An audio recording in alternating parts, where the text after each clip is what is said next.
വിശുദ്ധ മത്തായി എഴുതിയ സുവിശേഷം 16-ാം അധ്യായം 24 മുതൽ 28 വരെയുള്ള തിരുവചനങ്ങൾ. പീഡാനുഭവവും ഉത്ഥാനവും. 1-ാം പ്രവചനം. യേശു ശിഷ്യന്മാരോട് അരുളി ചെയ്തു, ആരെങ്കിലും എന്നെ അനുഗമിക്കാൻ ആഗ്രഹിക്കുന്നെങ്കിൽ അവൻ തന്നെത്തന്നെ പരിത്യജിച്ച് തൻ്റെ കുരിശുമെടുത്ത് എന്നെ അനുഗമിക്കട്ടെ. സ്വന്തം ജീവൻ രക്ഷിക്കുവാൻ ആഗ്രഹിക്കുന്നവൻ അത് നഷ്ടപ്പെടുത്തും. എന്നാൽ ആരെങ്കിലും എനിക്ക് വേണ്ടി സ്വജീവൻ നഷ്ടപ്പെടുത്തിയാൽ അവൻ അത് കണ്ടെത്തും.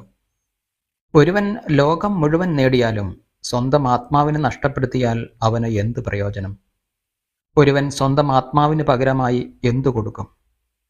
മനുഷ്യപുത്രൻ സ്വപിതാവിൻ്റെ മഹത്വത്തിൽ തൻ്റെ ദൂതന്മാരോടൊത്തു വരാനിരിക്കുന്നു. അപ്പോൾ അവൻ ഓരോരുത്തർക്കും താന്താങ്ങളുടെ പ്രവൃത്തിക്കനുസരിച്ച് പ്രതിഫലം നൽകും.